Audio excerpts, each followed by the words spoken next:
Praise lord అండి అందరికీ. ఈ రోజు వచ్చేసి డే 20 ఆఫ్ ఫెయిత్ సిరీస్. మరి ఈ రోజు వీడియోలో మనం స్టెఫెన్ గురించి తెలుసుకోబోతున్నాం. స్టెఫెన్ ఒక ఆధ్యాత్మికమైన జీవితం కలిగిన ఒక వ్యక్తి. మరి అతను దేవుని సేవలో, దేవుని ప్రేమలో నిమగ్నమైన వ్యక్తి. అతను పరిశుద్ధాత్మతో నడిపించే వ్యక్తిగా మనం ఇక్కడ చూసుకుందాం. ఎలాగైతే దేవుని ప్రేమలో కాకుండా దేవుని వాక్యాన్ని ధైర్యంగా ప్రకటించే వ్యక్తిగా స్టెఫెన్ ఇక్కడ మనకు కనబడుచున్నాడు.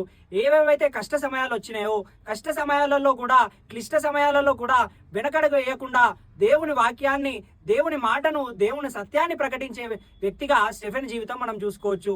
అయితే ఇలాంటి సందర్భంలో కొంతమంది స్టెఫెన్కి వ్యతిరేకంగా మరి కోర్టులో కేసు వేసినప్పుడు మరి అక్కడ కూడా స్టెఫెన్ భయపడకుండా దేవుడు యేసు ప్రభు దేవునికి కుడి పక్కన కూర్చుంటాడని చెప్పినప్పుడు మరి వాళ్ళు కోపంతో రగిలిపోయి అతని బయటికి ఈడ్చుకొని వచ్చి కోర్టు బయట అతను రాళ్లతో కొట్టడం ప్రారంభించారు.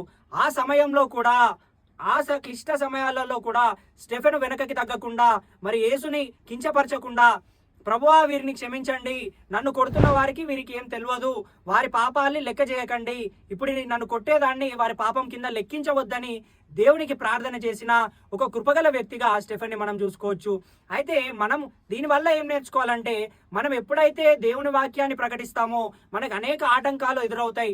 ఆ సమయాల్లో భయపడకుండా మరి దేవుని కోసం, దేవుని రాజ్య విస్తీర్ణ కోసం మనం పోరాడి ప్రార్థించి, పోరాడి గెలిచి యుద్ధం చేసినప్పుడు దేవుడు మనకు జయం అనుగ్రహిస్తాడు. ఒకవేళ ఆ మార్గంలో మరణించినా కానీ మన జీవితం ధన్యమై మరి పరలోక రాజ్యంలో మనకు ఒక స్పెషల్ ప్లేస్ అనేది ఉండబోతుంది.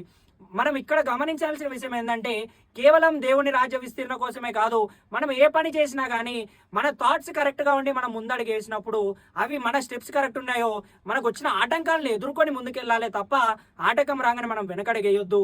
దేవుని నమ్ముకొని ప్రార్థించి ముందుకెళ్ళినప్పుడు మనకు అన్ని సఫలమవుతాయి. ఇక్కడ మనం స్టెఫెన్ని యేసు ప్రభువు కోసం చనిపోయిన మొదటి సాక్షిగా మనం చూసుకోవచ్చు. కాబట్టి మనం కూడా మన జీవితాల్లో స్టెఫెన్ వల్లే స్వభావం కలిగి మనం జీవించాలి. దేవుని రాజ్య విస్తీర్ణ కోసం, దేవుని ఆత్మ పరిచర్య కోసం, మరి దేవుని పరిచర్య కోసం మనం వాడపడాలి.